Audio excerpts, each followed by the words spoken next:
அஸ்ஸலாமு அலைக்கும் வணக்கம். வெல்கம் டு தௌத் ரெசிபி. நம்ம இன்னைக்கு இந்த சீசனுக்கு ஏற்ற மாதிரி ஒரு சூப்பர் ரெசிபி தான் பார்க்க போகிறோம். Mango milk shake and mango lassi எப்படி பண்ணுறதுன்னு பார்க்குறதுக்கு முன்னாடி நீங்கள் இன்னும் என் சேனலுக்கு சப்ஸ்கிரைப் பண்ணிவிடுங்க. அப்போ தான் நான் இன்னைக்கு போட போகிற வீடியோ உங்களால் மிஸ் பண்ணாமல் பார்க்க முடியும். அது மட்டும் இல்லாமல் லாஸ்ட் வரைக்கும் வீடியோவை ஸ்கிப் பண்ணாமல் பாருங்கள். வாங்க இப்போ வீடியோக்குள்ளே போகலாம். நான் இன்றைக்கி 2 பங்கனப்பள்ளி மாம்பழம் எடுத்திருக்கேன். மாம்பழத்தில் மேலே இருக்க இந்த காம்பு பாட்டை ரிமூவ் பண்ணிவிடுங்க. 2 ஆஃபாக கட் பண்ணிக்கோங்க.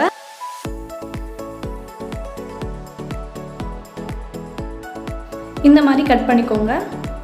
இப்படி கட் பண்ண ரொம்ப ஈஸியாக இருக்கும். மாம்பழத்தோட பல்ப் மட்டும் தனியாக எடுத்துக்கலாம். இந்த மாதிரி ஸ்பூனோட ஹெல்ப்பால் மாம்பழத்தோட பல்ப்பை எடுத்துக்கோங்க. மாம்பழத்தோட பல்ப், ஐஸ் க்யூப், 1/2 கப் அளவுக்கு சர்க்கரை எடுத்துக்கோங்க. ஒரு கிளாஸ் கோல்டு மில்க் எடுத்துக்கோங்க. இப்போ மாம்பழத்தோட பல்ப் போட்டுடலாம், சர்க்கரை சேர்த்துடலாம், ஐஸ் க்யூப் சேர்த்துடலாம், பால் சேர்த்துடுங்க. மேங்கோ மில்க் ஷேக் ரெடி ஆகிடுச்சு. பாருங்கள் எவ்வளோ க்ரீமியாக இருக்குன்னு. வீட்லேயே ரொம்ப ஈஸியாக மேங்கோ மில்க் ஷேக் பண்ணலாம். இப்போது மேங்கோ சீசன் தான், நீங்களும் ட்ரை பண்ணி பாருங்கள். இப்போ நம்ம எக்ஸ்ட்ரா டேஸ்ட்டுக்காக கோகோ பவுடரை ஆட் பண்ணிடலாம்.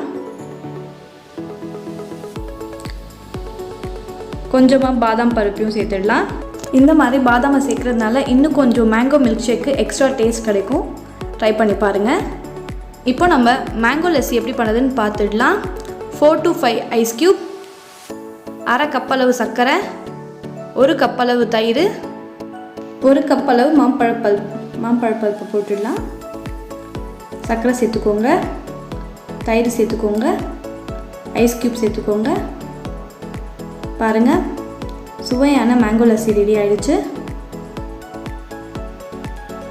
இந்த மாதிரி டிஃப்ரெண்ட்டாக ட்ரை பண்ணி பாருங்கள் வீட்டில் நீங்களும். இது மேலே நம்ம பாதாம் பருப்பு சேர்த்துடலாம் எக்ஸ்ட்ரா டேஸ்ட்டுக்காக. இது கூட நம்ம பேரிச்சம்பழத்தையும் சேர்த்துடலாம். இன்னும் கொஞ்சம் ஃப்ளேவர் நல்லாயிருக்கும்.